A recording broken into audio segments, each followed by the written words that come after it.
Paulo, queria só dialogar com Vossa Excelência que com os elementos que o senhor traz à CPI, da relação com o objeto e com informações de operações internacionais, se torna indispensável que a gente ouça nessa CPI o ministro Paulo Guedes. Não tem como ele não ser ouvido. Inclusive, no caso do ministro Paulo Guedes, como disse aqui o deputado Paulo Ramos, ele não está condenado, mas existe uma investigação em curso. Especificamente em relação a essas informações, talvez seja o caso, inclusive, da CPI, junto com o ministro Paulo Guedes, solicitar também a convocação dos representantes desses grupos educacionais privados que, de alguma forma, se fortaleceram a partir de operações internacionais tocadas pelo Fundo de Paulo Guedes. Esse pode ser um objeto importante. As informações que estão sendo trazidas pelo deputado Paulo Ramos não podem ser descartadas. Eu tenho a convicção que essa CPI não quer, não busca qualquer tipo de suspeição em relação à blindagem de quem quer que seja. A gente tem essa convicção. E, por esse motivo, tem tempo hábil para que ele seja convocado, que esteja aqui presente e que possa dar os esclarecimentos devidos. Então, fica aqui a nossa convicção, acompanhando o raciocínio do deputado Paulo Ramos, da necessidade de que essa convocação de requerimento já apresentado venha a ser aprovada. Senhor Eduardo, que eu tive a oportunidade... Obrigado, deputado Paulo, que eu tive a oportunidade de conhecer hoje, apresentado pelo advogado Rafael, por quem tenho muito apreço. Queria fazer uma pergunta ao senhor, né? O senhor já disse, já deu essa informação aqui, mas eu acho que é importante que fique na memória do conjunto dos parlamentares. O senhor ingressou no BNDES ou o senhor foi diretor do BNDES a partir de que ano? Eu ingressei no BNDES em 1976. Eu tinha 22 anos. Ao longo, então, da minha carreira, só para então rememorar, eu ocupei diversas posições como técnico, depois como gerente, ainda muito jovem, depois chefe de departamento, superintendente, diretor. A primeira vez que o senhor foi diretor foi em que ano? 1996. Deputado... 1996, e saí para estudar na COP no ano de 2000. O senhor foi diretor, então, do BNDES em parte do período do governo de Fernando Henrique Cardoso? Sim.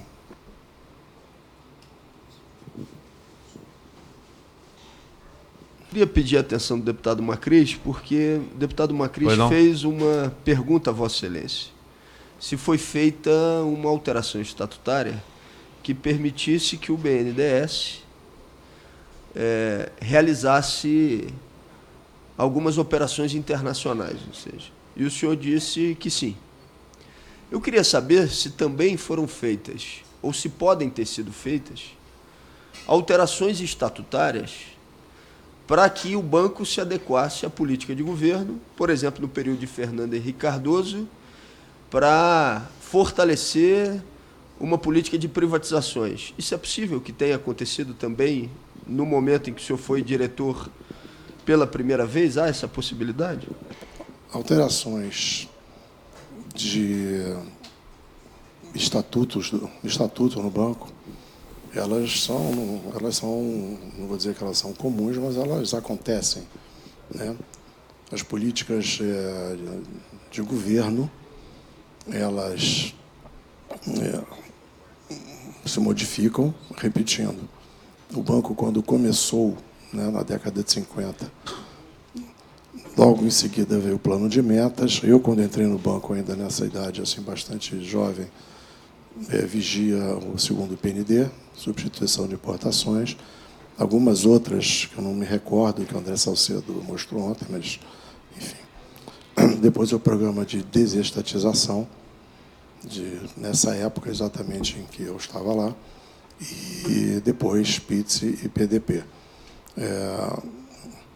É muito tempo atrás, deputado, mas o banco vai se adaptando em função de uma política, das políticas de governo, como instrumento do Estado brasileiro, às prioridades que são determinadas pelo governo federal, em cima dessas políticas, utilizando de sua expertise em avaliação de projetos, avaliação de empresas. Então, é possível, então, que alterações tenham sido realizadas para se adequar a políticas de governo. Isso é uma prática. Poderia ser visto, assim, sim, é possível, dadas as prioridades estabelecidas pelos governos ao longo desses, sei lá, 60 e poucos anos da existência do banco. Deputado Macris, entende a minha preocupação e pergunta? Porque uma coisa é uma adequação do banco a uma política de governo. A gente pode discordar da política de governo, pode criticar a política de governo, mas se adequar a uma política de governo não é sinônimo, necessariamente, de estar agindo com uma prática ilegal.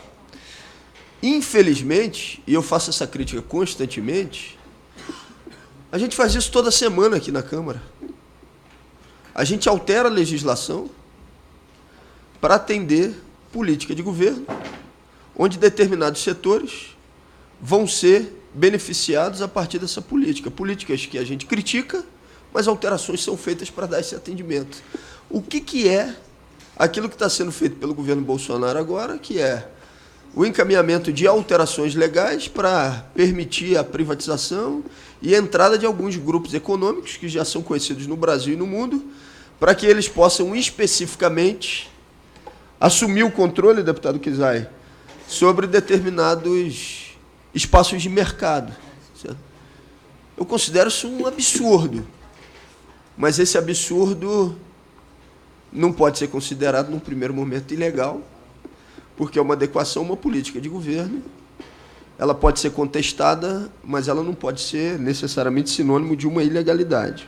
Só para responder a Vossa Excelência, que me faz a citação objetivamente, é evidente, Vossa Excelência tem toda a razão, não é?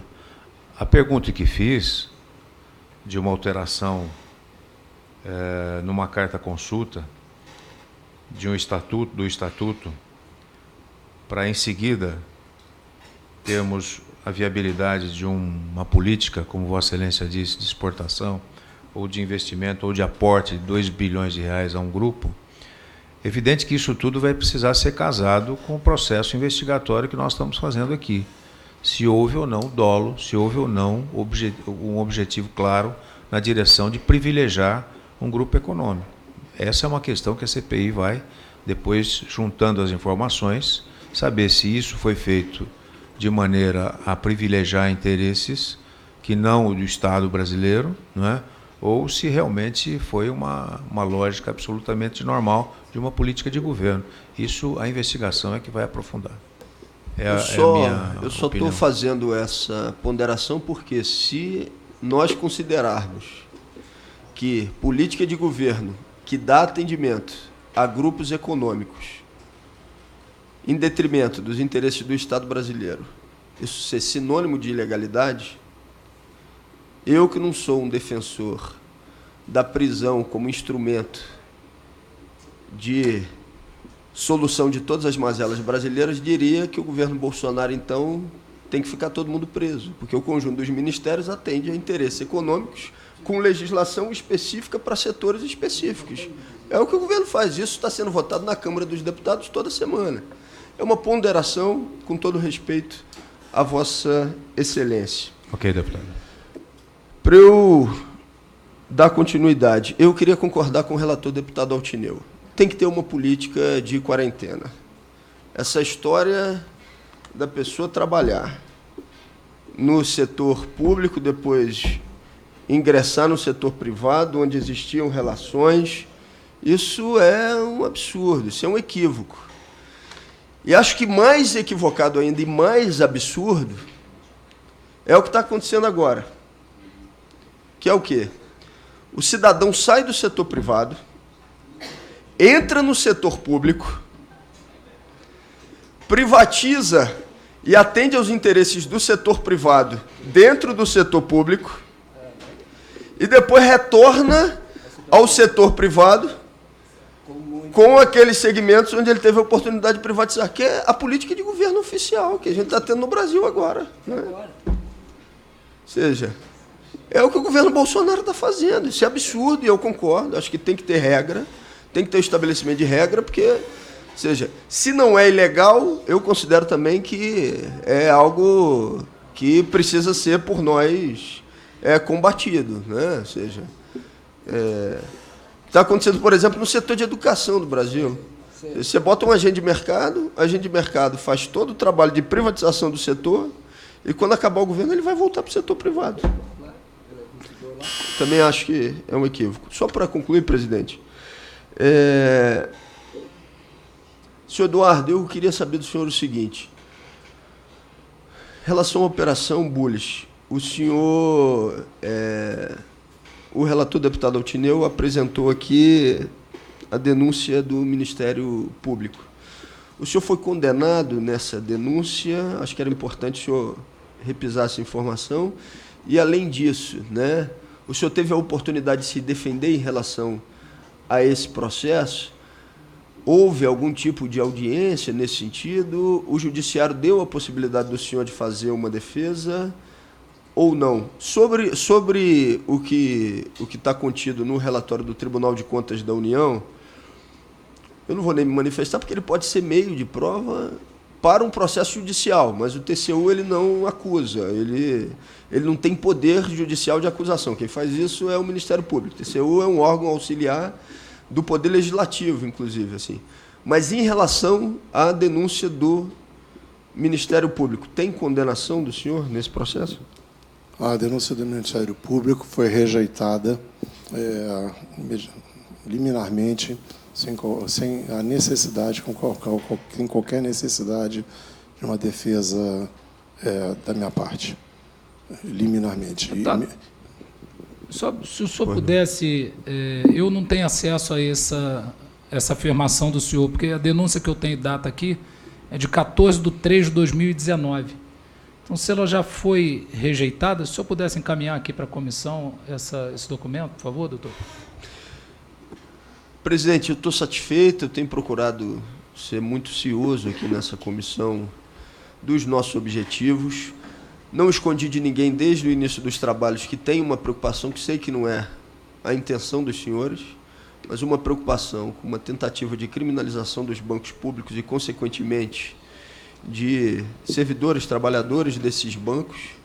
Não estou aqui dizendo que nenhum dos senhores tem essa intenção, já tive a oportunidade de dizer isso pessoalmente ao deputado Altineu, mas eu acho que essa preocupação, deputado Pedro, ela tem que ser multiplicada agora. Por quê?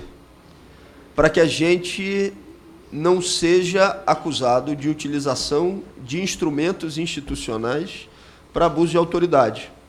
A gente acabou de votar uma legislação no plenário da Câmara, legislação essa que diz que, se você abusa das suas prerrogativas para atender a fins ou interesses que não sejam aqueles evidenciados em um determinado tipo de procedimento, ou que você incorpora ou dá andamento a uma denúncia sem ter lastro na realidade, que isso pode ser considerado um abuso da nossa parte. Então, e como a alteração que foi feita no projeto original da Câmara, que era ruim, o projeto original da Câmara, ele abria demais, tinha muito tipo penal aberto. Nesse que retornou do Senado, que é de autoria do senador Randolph, relatório do senador Roberto Requião, houve uma alteração significativa, e nessas alterações ficou evidente que tem que ter do conjunto dos agentes públicos, e não só do Judiciário e do Ministério Público, isso está lá no texto, dos membros do Legislativo, do Judiciário e do Executivo, a preocupação que os seus procedimentos não possam estar sendo lastreados ou acompanhados de suspeitas de abuso de autoridade. Então, essa é uma preocupação que eu acho que a gente tem que ter de maneira permanente, e eu sei que é a preocupação também do presidente dessa comissão e do relator, deputado Altineu, e do conjunto dos parlamentares. Estou satisfeito, presidente. Obrigado. Obrigado, deputado Glauber. Eu só queria fazer um esclarecimento, que a pergunta que fiz, que Vossa Excelência questionou, sobre a mudança do Estatuto do BNDES, eu a fiz porque a Polícia Federal investigou essa questão e constatou que essa alteração do Estatuto foi feita exclusivamente para atender a JBS. Essa alteração não atendeu a mais ninguém, a nenhum outro grupo econômico, portanto, é uma preocupação apenas de informação que nós gostaríamos de ter do senhor Eduardo. Ele deu a resposta e a CPI agora, baseada em documentos, informações da Polícia Federal, fará o casamento dessas informações para ver se houve ou não ilicitude. Esse foi apenas o objetivo, claro. Todo da pergunta respeito a feita Vossa Excelência nesse por sentido. essa Só presidência. uma pergunta a partir do elemento novo que Vossa Excelência traz. No documento onde a Polícia Federal chega a essa conclusão, depois, necessariamente, ele foi utilizado para que a denúncia do Ministério Público fosse feita. Foi acolhido pelo juízo essa alegação da Polícia Federal? Vossa Excelência tem Ainda essa não tenho essa informação? informação, mas daria a Vossa Excelência. Obrigado. Tiver. Muito obrigado. Senhor presidente, Passo a palavra ao deputado Elias Vaz. senhor presidente, poderia só fazer... Quem me chama? Ah, perdão. Eu. Senhor Eduardo. Duas observações. Eu, em 2013, fui... não me lembro exatamente em que mês, eu me tornei conselheiro independente da Eco-Rodovias, através de um processo de headhunter, né, onde eu permaneci até o início desse ano, sem qualquer relação com o banco. Eu fui contratado, né, após um headhunter, e a participação do banco não existe na Eco-Rodovias. Né. Em segundo lugar, uma última observação, esse caminho que o presidente aponta da BDR não foi utilizado, acabou não sendo utilizado, não foi utilizado, mas eu considero o caminho de BDRs, ou seja, de apoio através de empresas no exterior, gerando, obviamente, a partir de uma base de empresas brasileiras, sim, uma coisa contemporânea e importante para um país que necessita ampliar seus campos de mercado, né? E o setor agro, obviamente, o celulose é outro, mas, de novo, eu vejo permanentemente nas minhas atividades ligadas à inovação, empresas pequenas, inclusive, presidente, que podem sim e devem utilizar desse mecanismo de BDRs para obter recursos no exterior. Então, é um mecanismo em cima de uma política, a meu modo de ver, não é nem de governo, é de Estado, como brasileiro, de promover cada vez mais a internacionalização das empresas brasileiras, sejam elas pequenas, médias ou grandes, qualquer que seja o setor. Mas nós estamos